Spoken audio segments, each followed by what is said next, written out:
Okay, I'm gonna be completely real with you. I was not expecting this outcome. Anybody who knows anything about Mega Man X6 knows that it's not a good game, to be blunt. It's very obvious that these people who, some of whom had never worked on a platform before, most of whom had never worked on a Mega Man game before, several of whom didn't have proper budget or support from the studio, and the game was ridiculously rushed. So yeah, no, anytime you have all those combinations, you're probably not going to have a bang-up standard game, right? That just makes sense. By the way, I don't even know exactly how long it took them to make this game. I know that it took them 10 months to get it out, but think about that for a moment. Here's X5, here's X6, 10 months. That's between release. So think about how much time they had to work on the game and then finish the game, and then get it into printable status and get it out to the manufacturer so they could print the discs in that period of time, and you understand almost everything there is to understand about this game. But even I was surprised by just how bad it was, because I used to replay this all the time. I didn't replay it as much as X5, of course, which is, of course, better than... I'm sorry, I don't mean to meme. I shouldn't troll. I shouldn't do that. I apologize. X4 and X5 are both great games in their own right. They're both flawed games, but very, very great. And the fact that the golden number on the two is 0.04 off of each other says that, I think. This game scored a negative 27 on the golden number. Oh my god. So, is this another X3? Is this another Mega Man 7? Is this yet another game that I just replayed because I'm an idiot? No, this is a slight... I mean, yes, I am an idiot, but this is a slightly different category. What happened here is I played through the game once as Zero. Of course, I played as Zero. I was like, oh, that was frustrating and irritating. Oh, there's some codes for Ultimate Armor. Okay. And then I put in those codes, and I replayed the game with Ultimate Armor. Or I replayed the game with Black Zero Armor. And all of a sudden, the game was substantially funner. How many of you can name a game right now that is enjoyable only if you're cheating? I can name several. We've actually covered several on this very show. And when I say cheating, by the way, I mean like some form of cheating. Like either you're breaking it in half, like Final Fantasy VIII, or you're inputting a code in the game, like in this, or you're inputting a code from out of the game, like back in the Game Genie days. Some form of cheating to just be overpowered or stronger, whatever. I imagine you could think of at least one. And that's X6, and that's why I used to replay it, because I used to replay it with the Ultimate Armor or the Black Zero Armor. And just... because holy crap. Where do I even begin? Level design. This is the second Mega Man game that I have given 0 positives for level design. No less than 3 separate levels follow the exact same pattern of a slight decline or a slight incline with bottomless pits or regular pits. Remember the regular pits. We're going to write that down for a second. So regular pits, but also bottomless pits and instant kill spikes to make sure that you can't rush through it. But also, because of the incline/decline, you literally can't see where you're going. It's kind of the crunched screen problem for Mega Man Zero, but enforced when it didn't need to be, just to try and make sure that you have a higher chance of dying as you're going through it. The entire time you're going through, you are generally fighting one of 3 enemies. This is astonishing. This is the first Mega Man game, actual first Mega Man game, we have given no positives to enemy variety. Because there's something, I forget the exact number. Someone in chat looked it up. Voltagant, I want to say. Or Voltaman. Looked up, there's something like 20 enemies in the entire game. That's it. I don't mean like specific enemies. I mean enemy types. I mean qualifications. And several stages literally have 2 or 3 enemies per the stage. What more do I need to add to that right there? How much more do I need to explain how simplistic this is? There's a concept called placeholder enemies. I talked about this on stream. The idea is a lot of level designers, what they'll do is they design in passes, right? So they go through and they're like, okay, this is the general idea. This is the general layout. Let's change the terrain a bit. Let's add a jump here. Let's figure out what the arcs are. Let's figure out the arcs are with separate power-ups. Okay, so this, and this, and this. Then we place enemies, usually at the second or third phase. And one thing they'll do, I can speak from experience with regards to the Mario series, is they'll just place a Goomba or a Koopa. Just a plain default Goomba or Koopa at every single one of these points where it just feels like there should be an enemy, right? Then when they're on their third, fourth, or fifth polishing pass, as they're going back through and redesigning the level, they'll say, okay, well, this enemy, so we've got this whole platform here. There's going to be a jump up here. So let's change this one to a Paragoomba. And let's change this enemy up here to a Red Koopa. Let's change this enemy to a Thwomp. I think that's a good enemy for this particular section. And they'll go through and change the placeholder enemies into something else that actually suits that particular position. This is I gushed so much about Mega Man X1 and how much thought was put into enemy placement and terrain design. This is the exact opposite of that. There is no thought put into enemy placement or the enemies themselves. So where they are and what they are. And very, very little thought was put into the actual terrain design and how it informs how you progress through the stages. The nightmare enemies are everywhere. They're the most common enemy you fight by far. It's little DNA-looking suckers. And they go through, and they're great because they're ghosts. Let me explain that really quick. They can move through any terrain, and they can shoot through any terrain. So they can just completely bypass terrain design and completely ignore anything you can do. In fact, there are times, thanks to pure randomness, where they can just decide to not be attackable for a period of time. They're just going to hang out over here. Because what they do is decided on an RNG thing every moment. And I suppose that's a good segue into my next point. RNG, random number generation. Now, RNG has been an extremely in-depth, well-thought-out concept that has been analyzed and discussed when it comes to game design for decades. But one of the things that's generally considered to be bad RNG is when everything is RNG and there's no... It's usually called bad luck protection, but it applies in several different ways. Let me explain what I mean by that. Let's say an enemy has 4 attacks they can do, this specific example here. So of these 4 attacks, it rolls a d4.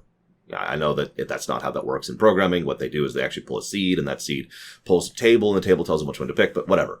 So they roll a d4, and it's like, okay, we're going to do option 2. Okay, so we're going to do this option. And then what some games will do, actually a lot of games will do, is that after the result is pulled, the next time it's pulling, it'll do like a +1 or a -1 to the result to kind of lean you towards different options and to make it so it's less likely that they'll do the same thing over and over and over again, right? To kind of vary it up a little bit. Sometimes really clever things will do whole formulas of things to change up the result each time, usually based off the previous result, to very much incur that they do random things or different things. Or don't have problems like this game has, because virtually every enemy in the game can just randomly do whatever they want to, infinitely. Now, obviously, that's unlikely and less likely as time goes on, but I have actually seen instances where there are enemies who, like, for example, there's these purple guys that just do this, right? If you play this game, you know what I'm talking about. And while they're doing this, they're invincible, and not counting the caveat. And they could just sit here, because this is a decision being made by their AI script of randomness, and they could just sit here for seconds upon seconds, which may not sound like a long time, but I want you to imagine there's an enemy in your way that's just doing this for 20 seconds. And refusing to lower his arm because he keeps pulling the go invuln option. Or how about Gate? I know we're skipping ahead a little bit, but Gate and Final Sigma are probably the 2 most obvious examples of the RNG problem in this game. Because Gate he can move towards you, he can summon a random orb, he can destroy a platform, and he can do nothing. He can just sit there and laugh, right? Those are his 4 options. Yeah, I said I was using a specific example. So what can happen in his case is he can just sit there and do nothing or float towards you for minutes at a time. I've seen this happen myself. I've seen this happen to other players as well. I've seen speedruns be destroyed by Gate because he just decides to do nothing. Oh, and if you're wondering why that's so important, you cannot damage him unless he tries to attack you. So you're just stuck there avoiding. Well, the boss is literally invuln for a random amount of time. Sigma 1 is the other perfect example of this. He actually has like 6 attacks, but if you count the one where he's knockbacked with his vulnerability. But he just sits there, and he can do the thing where he just lurches towards you. And I have seen myself, and I have seen in others, times where all Sigma does the entire fight is lurch towards you. And that's it. That's his whole action, the whole fight. When we fought him as X, he did lurch forward, shot out his mouth, and lurched forward. That's it. He can also do an attack that if you get caught by it in a bad way, so, a couple caveats there, but if you do get caught by it, he can just straight up stun lock you, because he can then decide to do that attack again, and again, And again, and once more, I feel like pointing out that I have seen this happen to myself, where he has stun-locked me to death.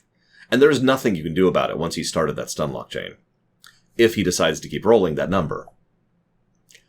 The randomness on display is insane. But I suppose I've kind of already given away that the boss design isn't great either. Usually there's at least a couple good bosses. There were a couple. There were literally 2 good bosses in the whole game. That's sad. This is also the game that includes the Donuts, the Mother Nightmare, Hymax 2, and Gate. In my opinion, these are the worst boss fights in the entire franchise. You ever heard of the concept inches amongst miles? I suppose I'll explain it anyways. The idea is, let's say you're measuring the winner of a contest, and it's whichever's longest, like which chunk of string, I don't know, which border. There we go. Which border of a country is longest? And it gets to the point where there's the top 3 or 5 or 10 or whatever. And all of them are so, way up here. They're much longer, they're much stronger, they're much better, they're whatever than everything else. So the gap between them and the next thing is huge. But the gap between them and each other is minuscule. Because at this point, it's only inches amongst miles. This one's technically longer, but it's only 2 inches longer than the other thing, which is like a fraction of a percent of the overall length. The general concept behind the theory, I shouldn't say a theory, it's just a mathematical thing, is that when you get to the extreme end of good or bad, when it comes to measuring anything, the best and the worst it's really, really blurry which is actually best or worst. What's the best Star Trek episode? What's the worst Star Trek episode? Concepts like that, right? The reason this is relevant is because these bosses are all so terrible that actually picking which one is the worst is like, okay, so they're both...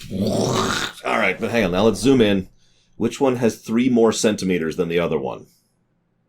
I'm actually curious, for anybody playing this, who have played this, watching this right now, which do you think is worst? The Donuts, we're counting those as one boss for obvious reasons. So the Donuts, Hymax 2, Gate, or the Mother Nightmare. If you don't know who the Mother Nightmare is, it's the giant 2 squares of blobs that do this during the fight. That's that fight. Now, for me, it's the Mother Nightmare. Now, I know that's weird because the Donuts can go to freaking hell. But part of why the Donuts suck is because of the level design. And let's be honest, most of why the Donuts suck is because of that second to last donut, the one where you're going up the lava and up the tube, and that's just terribad. So, while, again, this is inches amongst miles, so that's what kind of pushes that down a little bit compared to the Mother Nightmare, which has no such excuses. The Mother Nightmare would actually take me a while to properly explain just how bad it is. So let's get started. This thing has a tiny little orb in the middle of it that can only be damaged if you have an attack, a melee attack specifically, that can reach into it, like if you're Shadow Armor X or if you are playing a 0. Otherwise, you have to wait for it to pass out of the block in order to hit it. It's only out for a couple seconds at a time, and then it goes back in there. So, small windows of being able to attack the boss. Problem number 1. Problem number 2. These cubes, I kind of emphasize this with this, but these squares, are so huge that dodging around them is actually impossible at a certain point without power-ups. Either you have to have the double jump as 0, or you have to have the jumper ability as X, or you have to have the blade armor as X, or the shadow armor as X, or something. Speedster can help as well, in order to be able to bypass this thing. Now, that's not necessarily a bad thing, but I just emphasize this to emphasize how hard it is to not get hit by the normal attack, the one that you have the option to dodge. Did I mention that he can just randomly decide to psych you out? One of the things that can happen, so watch this. So here's the ground, right? So he can be like, and then just turn around and just smash you in the face. And remember, this is important. You have so narrow of a frame of dodging this guy that you have to be already in the middle of dodging to the wall to jump over it. If he jukes when you're doing that, if he decides to go the other way, then you're going to get hit. That's pure random, by the way. Also, the patterns in which you can hit the boss are random. It can be here, here, here. These are the 3 rough, 1, 2, 3. Yeah, the 3 rough patterns that you can be hit at. Which pattern it ends up as is random, and which one you can actually hit, depending on who you're playing as, is random. When the orbs come out, they can do various things, all of which hurt and suck, but my personal favorite is it makes little lightning orbs appear. Now you're probably thinking, okay, so you see the lightning orbs and they make lightning bolts happen, big vertical hits, so you want to avoid where the orbs are so you can avoid where the lightning bolts are, right? Wrong. The lightning bolts actually spawn separate and segregate from the orbs. And there's no telegraphing whatsoever. By the way, did I mention that there's no telegraphing where the actual Mother Beast... I keep calling her Mother Beast. This isn't Drakengard. Where the Mother Nightmare is going to be moving. So you have to kind of be in preparation and have really good reflexes, especially when you get to the lower half of her health, because then she starts moving twice as fast, and you really got to be dodging in order to buy. Did I mention she hits like a truck, even with the quarter damage setup going on, which is armor plus the half damage part? This fight is terrible. I could actually keep going. There's more things I could go into, but that's the premise. That's the basic idea. Long invincibility frames, narrow window of being attacked, terrible weakness, by the way, which actually encourages you to get hit in order to hit it with its weakness. That's always good design. Very, very hard to dodge, hits like a truck, and randomness on top of randomness. The donuts are obvious why they're terrible, but let's actually go into that a little bit too. The donuts have these little 4 green orbs on them. You have to hit those orbs and break them. Each of the 4 technically has a separate health bar. So you need to hit each one until it breaks. Each one you break prevents the damage you're taking a little bit, because each one of them is shooting at you throughout the whole fight randomly. Now, that's a range random, so that's not as random, but it's still random. Now, the first donut just kind of goes back and forth.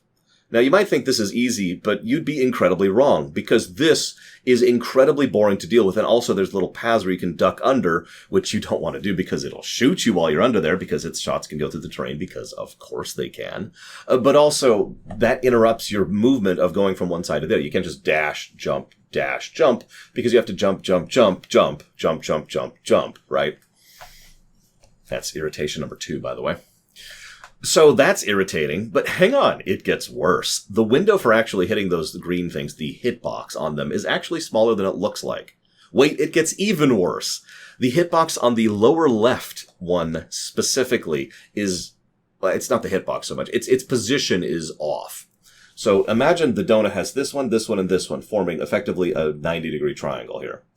And then there's this one, which is offset. It's both into the up and into the right more than the other ones are. Why is this relevant?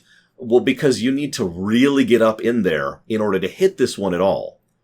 In every single area, the lower left one, all the times you fight this thing, the lower left one is always the quote-unquote hard one, just because it is literally harder to hit with the terrain while this thing is constantly moving while you're dodging it.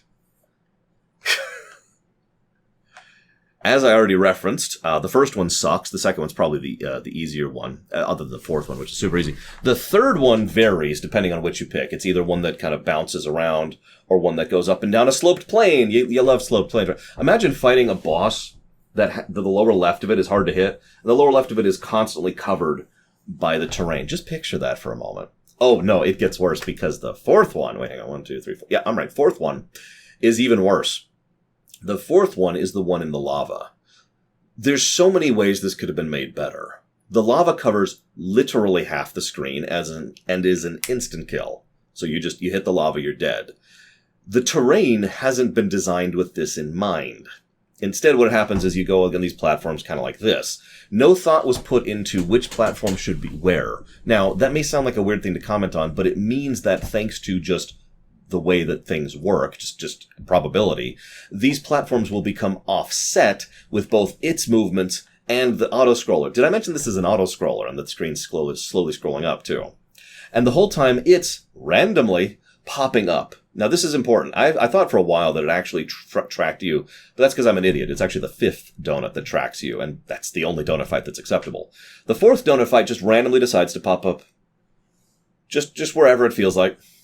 If you don't kill it before you get to the top, sucks to be you, because if you haven't killed the lower left one, the problem one, and you get to the very top, you have platforms you can stand on the right side. The left side, all you have is a wall, which the lava is covering up to here, and the lower left thing will be right about here. Technically barely hittable. Yeah. I could keep going. I could really just go down the list on why all of these fights suck. Gate and his randomness, and the random pit dropping thing, and the fact that one of his attacks quite literally eats inputs from your controller because of the way how it actually forces a form of CPU slowdown. I could talk about how high max is dumb and boring and only has like 3 attacks, and each one of them is just this giant, I'm going to hit half the room attack, and then you're going to vul me with an ability that nothing exposits about, and then you're going to hit me with another ability which nothing exposits about, so you just kind of have to randomly figure that out for yourself. Oh, and also the fact that high max has so much health that the only method that exists to attack him barely pecks away at his health, even if you have all the boost and all the damage. In fact, to really test this, I turned on the cheats for the high max 2 fight. And even with the cheats, which one of the cheats is double damage, he still took forever to kill because he just has that much health. Oh, by the way, Gate is the exact same way with regards to the health problem.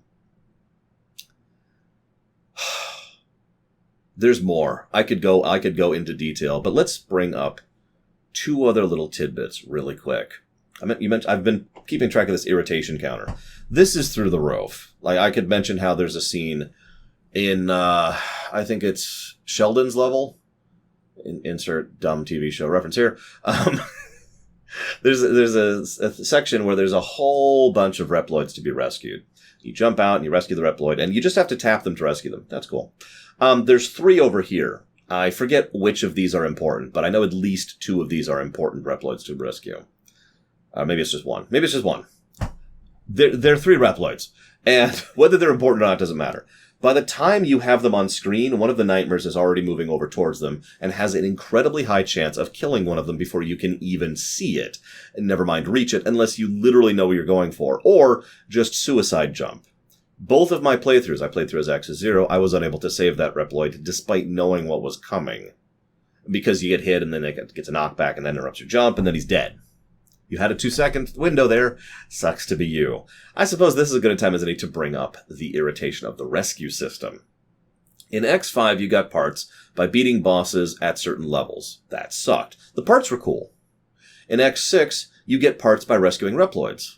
Much better system, right?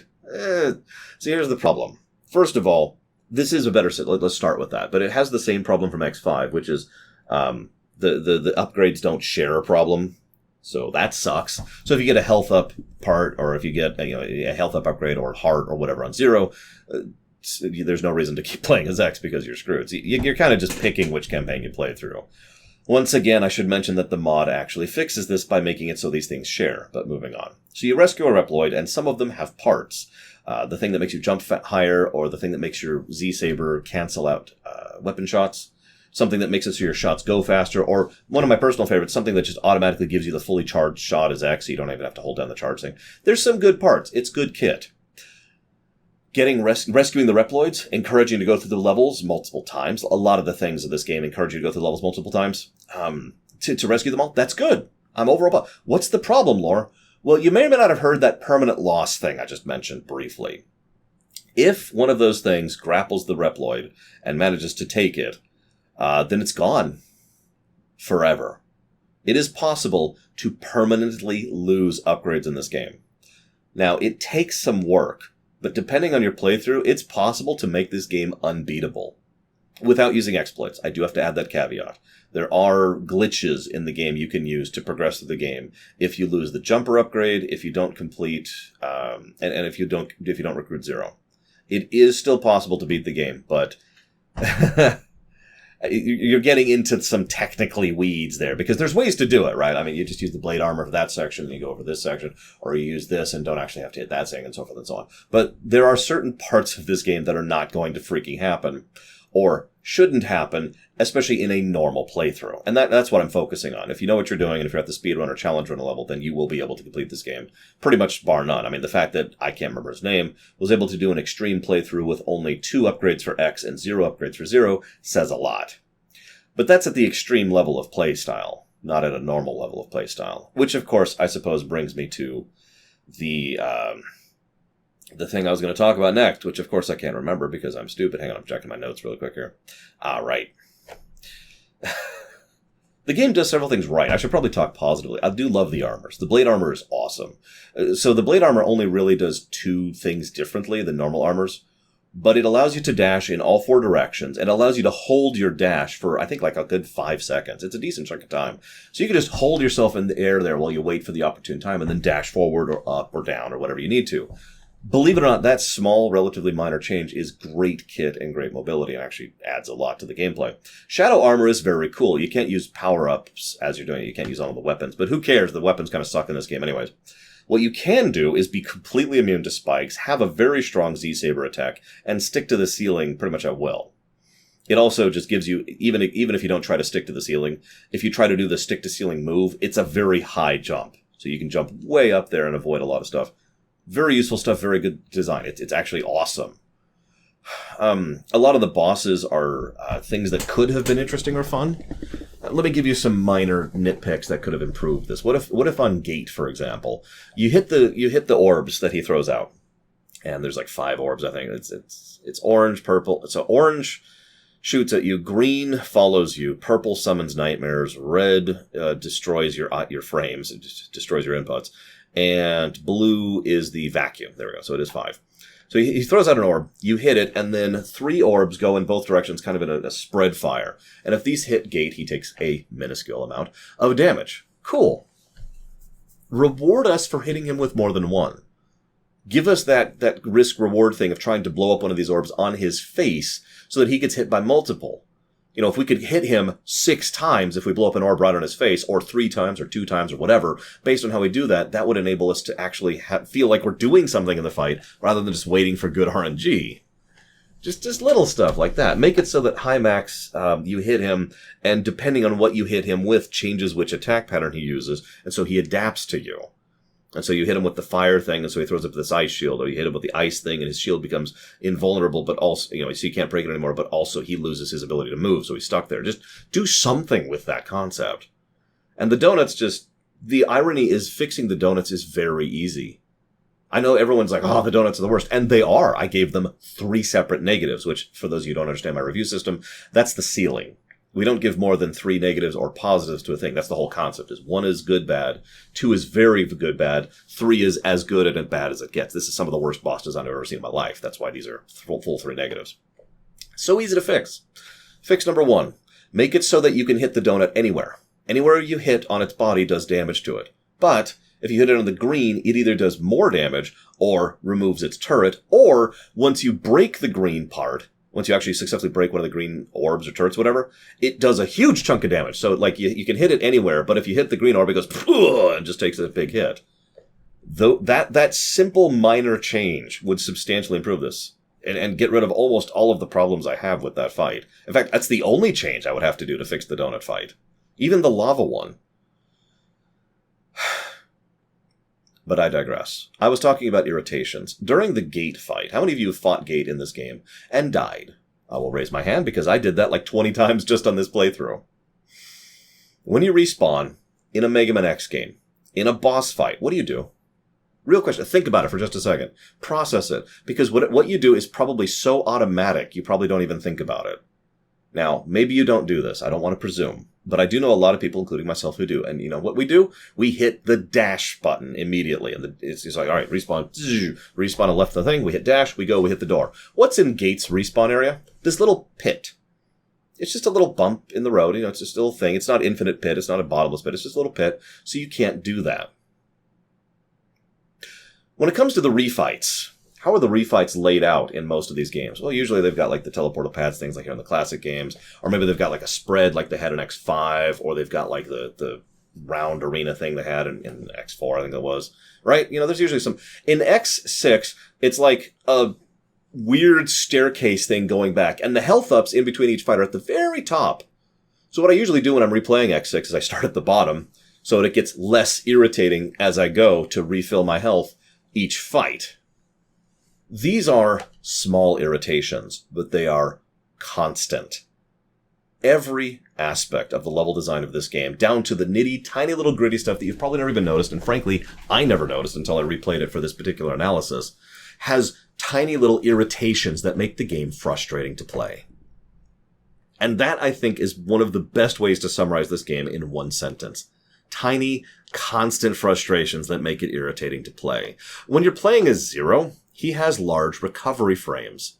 Why? This is Zero, whose whole shtick is mobility and speed. That's been true in X3, but also in X4 and in X5 as well. That's why it's so fun to play as Zero in both of those games, right? It's just, the mobility and the kit. I've seen several comments say that. People who disagree with me about X4 still agree on the point that the whole thing with Zero is that it's the whoosh, for lack of a more technical way to put that. But here you have recovery frames. If you don't know what that means, it's the amount of time before you can do another input after you have finished an action. So if you do a full 3 swing, you gotta wait for him to put away his saber before you can do the next thing. What? There's also the fact that he doesn't actually have a proper dash slice. No, really. He can't dash and swing, because he can dash in the air and swing, but if you dash on the ground and swing, he stops dead like he's got the best brakes in the world and just swings right in front of him. I've actually not only died, I've permanently lost Reploids because I wasn't expecting that. Because I was expecting to dash and swing, not dash, break on a dime, and then swing. Little irritations just drag this game down across the board, and it's so clear. Because this is an alpha. No, not a beta. This game is, in my opinion, in alpha state. I know you could argue against that, and you know what? I'll lose that fight. So sure, you win. This game is in beta state. It is incredibly unfinished. It is incredibly unpolished. Every issue I have with it boils down to that core problem. And this is what I want to talk to you about garbage. I know, weird segue, but bear with me for a moment. One of the things I've become aware of over the years, I guess this is a theory. Some shows, books, games, movies have good cores, good bones, if you will. So even though the result is bad, you can see what it could have been. And it could have been awesome, right? And then some things have just plain garbage bones. There's no salvaging it. There's no fixing it. Your core premise is flawed. So throw it out. It's garbage. X6 is not garbage. And that's what makes it even more frustrating. This team was very overly ambitious. You can tell just by how they designed the game. And it's very clear all the ideas and concepts they were going through and all that this game could have been. Now, does that make the game any better? No. It is still a terrible game. Negative 24 to gameplay, negative 27 golden number, enough said. This is the 7th worst game I've ever reviewed. So far, obviously. We've got X7 coming up, so we'll see if... I'm actually really curious if X7 is going to surpass that. Place your bets now, because I don't know. But anyways... You can see the bones of a good game under this, and what it could have been. And admittedly, a lot of that sits on the story axis of all things. But before we move forward, I just noticed in my notes, I don't want to forget because I've forgotten the X5 Rumination. As I've been going through, as always, we've been playing the music game. What's your favorite song? There's 2 songs that are very closely tied for me personally in X6. One is the final Sigma stage, which starts with that lovely howl in the background. And the other is the final Sigma boss fight, which is my personal favorite boss song in the entire franchise. And also what I consider to be both Sigma's theme and the Sigma fight theme, if I had to pick one for both. Awesome music. There's some real good music in here in general, right? But what's your favorite? As always, I do like hearing everyone's responses, both on stream and here in the comments. Narrative. This is Alia's story. I keep waiting for them to pronounce her name, if it's Alia or Alia, and they keep not pronouncing it, so I'm just going to keep calling her Alia. I think they'll say it in X7, and then I'll finally know how to pronounce it, but whatever. This is her story. And it's actually kind of interesting. So, X5 happened, world is devastated, this is now the post-apocalypse. Cool. I know that's horrible, but it makes sense, and the world is so devastated that the humans they mention this in the game, the human species is mostly in hiding, barely surviving. Just relying on their Reploid servitors to go out and fix the world and terraform the world into a livable state. Huh, sounds familiar. Cough, cough, Mega Man Zero. So, okay, I'm with that. I'm with that core premise. And we have this idea of Isaac, who is totally Dr. Wily, by the way. I didn't actually know that until doing my research and analysis of the game, but no, it's Dr. Wily. So we've got Dr. Wily, who is back and doing all this manipulation and machination, and should have been the villain of X7 and X8 instead of Sigma. But I'll get to that in a moment. And we've got Gate. Gate is interesting in spite of himself. Gate has more characterization in this one game than Sigma has across 8. And I mean that. Sigma's characterization can be boiled down to mwahaha and he's cool. And he is cool. Let's be very clear about that. He is a cool character. And sometimes that's enough. Type 1 villain or type 4 villain if you prefer. Gate is a not particularly excellent researcher and Reploid designer. He builds and designs Reploids, but he's really into DNA, which I don't want to get into that again. He's really into robot DNA, and he's really into designing, analyzing, and producing better. Okay, cool. He's not that great at it, and he makes mistakes, but that's okay. It's not that he's terrible; it's that he's kind of a dork, in a good way. He's someone who is overly ambitious and trying to reach for things that he can't. And at every step of the way, other people get in the way. And it is straight up politics. At multiple points, we get the stories and backstories of the Mavericks that were fighting. I shouldn't even call them Mavericks, because they're not Mavericks. Technically. Let me walk that back. These are not people who are infected by the Maverick virus. These are people who are Mavericks in the traditional sense of the word. People who have, of their own volition, decided to go against the typical order because irregularity, right? So, cool. That makes a degree of sense. I'm with that. Each one of them has this backstory which boils down to they tried to do something, or they screwed up, or they were sabotaged because of their connection to Gate. And we can see how at every turn, other people, we don't know whom. We do know the Maverick Hunters were used as a tool by these other people, but other people were constantly bringing down Gate and ruining his experiments and ruining his Reploids and ruining his reputation and constantly bashing and destroying his every efforts to the point of actually killing several of his Reploids because they were trying to prove the point that they were unstable or whatever, even though they arguably weren't. Probably the best example of that is Sheldon, who was a bodyguard for someone, Professor Jim, I think it was. And Jim, this is hysterical, Jim was a Maverick, not a doctor. And so he got infected with the Maverick virus, and so it was automatically assumed that Sheldon was similarly compromised. He wasn't. So he got killed for that. And there are other examples as well. You get the general concept. Every single one of them has this cool little neat backstory tidbit, which all paints the same picture. And it just sounds a whole lot like the writers of this game were replacing the mysterious others with Capcom and Gate with themselves. And I wish I was joking about that. But moving on. The relevant point, though, regardless of... it's very strange. Oh, I see what that is. The relevant point, regardless of that, is there's obviously a lot of politics with regards to what is classified as a Maverick and why, and how the Maverick Hunters are being used as a tool by those in power to maintain power. Now, this is a narrative thread that X4 tried to bring up and frankly failed at, but X6 actually does more with it here and continues the general concept. It's just, that's the only real characterization and story we get, and all of that is badly presented by some of the worst localization and translation I have ever seen in the Mega Man series, and that's saying something. Like, I was reading all the dialogue out loud on camera, and I kept having to correct myself because I kept accidentally fixing the dialogue with proper English when that wasn't what was written on the screen. I wonder if I did that as a kid. Well, I mean, as a 20-year-old, when I was going through this. Anyways. That story is fascinating, and we find out that Alia and Gate, let's be honest, they were dating, they were a couple, and the two of them were loyal to each other, and the only one of that group who really had her head on straight was her, and she's also the only one who got out, and thus we get the characterization for her, that because she got out of that group and effectively abandoned Gate and his people, and he was shut down, and he lost the political lottery, and his operations and his clout was all destroyed, that she then tries so hard as a navigator for the Maverick Hunters to try and make up for all the crap that she went through in order to make up for the mistakes of her past. It adds characterization that she desperately needed, I think. And again, it makes Gate interesting, and it adds some layers to our villains, that is to say, the 8 investigators. Oh, that's cool! The Nightmare's stupid. Let's run through this, okay? The Nightmare is an illusionist thing. Now, okay, we have lots of precedents for how that kind of works.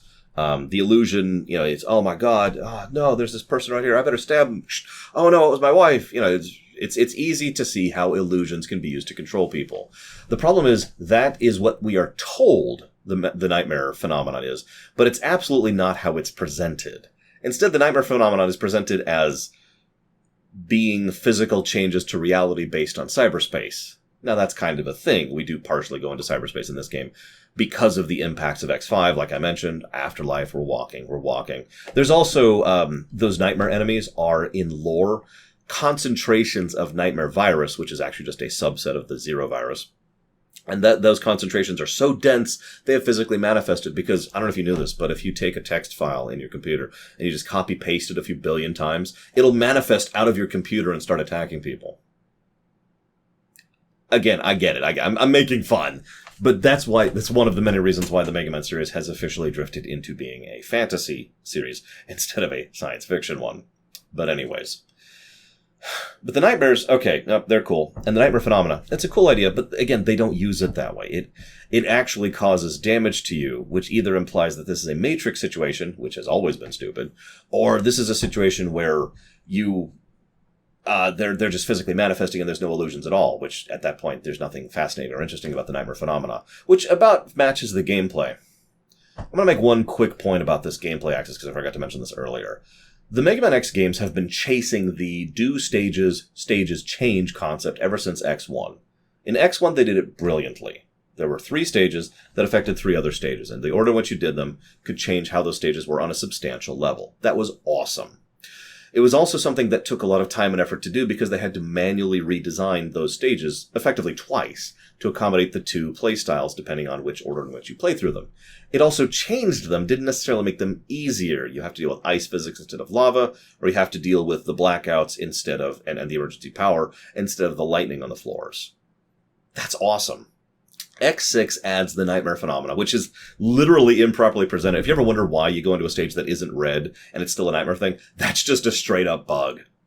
But anyways, the stages you go through and the order you go through basically add a status effect to the stage. And some of them are minuscule. Like sometimes there's like a chunk of block. It's actually iron that just shows up. Sometimes there's acid rain. Sometimes there's pushing rain. Sometimes you can't see except for like a slowly rotating spotlight, which is right around you. That sucks. But the worst, by far, is the damn mosquitos. If you do Commander Yamark's stage, and then go do Blaze Heatnix's stage after that, I'm so sorry. So there's these little mosquitos. They show up. They hurt. They can hit you without you being able to do anything about it when they spawn. There's just RNG with regards to that. And they just sit there interrupting your jumps and interrupting your shots. And they just get in the way. They are completely invincible, even to the Nova Strike. And they take a large number of hits, not damage, but hits in order to go away. And they just spawn infinitely. The most I ever had on screen at once was 8 during one particular section. And I don't know if it keeps going up from there. I'm not sure if there's a cap. There's probably a cap. The Nightmare Phenomenon is a cool idea narratively, which once again they terribly execute in gameplay and don't really do anything with in story because it doesn't matter. The Nightmare has nothing to do with anything. This is all about Gate and his failure and how he's trying to make up for that and how he's trying to use this ultimate zero DNA in order to make himself worth something. And he goes crazy from it because of course he does. And as a consequence, he's like, okay, now I'm going to be able to show all those low Reploids. What he means is all the jackasses, all the politicians who were curtailing him and brutalizing him and hurting his work and killing his people. Now he has a tool to be able to fight against them. And you can see how that's kind of an awesome premise that the game does nothing with. And then he resurrects Sigma for no reason. I said I'd talk about this. This should have been the death of Sigma, in my opinion. The entity Sigma. Spoilers for X8, but Sigma's in that, but not really. There's a lot of Sigmas in X8. That's different, and I would have kept that. But I would have had the Sigma, the original core Sigma, gone as of X6. He's, if you follow the logic here, and I've mentioned this before, in X1, he's like, I've been defeated, but that's okay, because I've met Dr. Wily and I've got this new body, it's kind of working this out in X2, and I've got these things, and I've been defeated again. Okay, this time I'm going to use this other guy. I'm going to find this Dr. Doppler dude and use him, but Dr. Doppler turns against him and uses the virus against him. Ugh. Okay. Now Sigma's recovering. He barely has the energy or strength to do anything. So he manipulates the Repliforce War and gets that going without him being personally involved. And that's all cool. And that gives him time to recover and rebuild and generate huge amounts of the virus. Once again, fantasy. In order to spread it across the world, to distract the world while he smashes the erasure into the planet. All of this still follows logic. But at the end of X5, he is severely damaged and his brand new battle body is severely destroyed. And it can and has been argued that Sigma was actually dead as of X5. Not just because of the end of the franchise thing, but also because the way he talked and operated was a lot more like he was actually Wily in Sigma's body. But moving on. Even if we assume he survived that event, he was obviously very seriously damaged and very seriously injured by the events of X5 and barely recovers. Okay. So instead what we have is this drifting, dying spirit, virus, or soul, if you prefer. And Gate gets a hold of it and tries to build this body, but of course Gate has no idea what he's doing, because, remember, Dork, who's not that good at his job, and he puts together this terribly put together body for Sigma, which effectively traps Sigma. Now, this is kind of a cool narrative point. Sigma is still a threat even in a broken body. That tracks. Again, he is a threat, he is cool, and part of that coolness is how dangerous he is. So the fact that even this damaged, hobo Sigma is still terrifying force that could probably cause serious damage is pretty much on track. But we successfully destroy this, and because he's already so damaged and already so far gone and barely constructed, this is the actual death of Sigma. He's effectively gone. He can't hop to anything else. He's either trapped in the cyberspace, which, remember, we're canonically fighting him within, or he's just erased completely, and that's the end of Sigma. Now, part of the reason I'm banging on this point is this fits in many ways narratively for me, but it also kind of is going to be shredded in the next two games, where Sigma's just back, hi, what's up? For no reason or explanation. As much as I bash X6, and I have, X7's total lack of acknowledgement of X6 is really frustrating. Unless we presume that X7 and X deciding to retire and peace out is because he was sick of all the bullcrap he had to put up with in X6. That make a lot of sense. Later today, we will be starting up X7. Place your bets now. Will X7 surpass X6 in terms of negatives? See you there.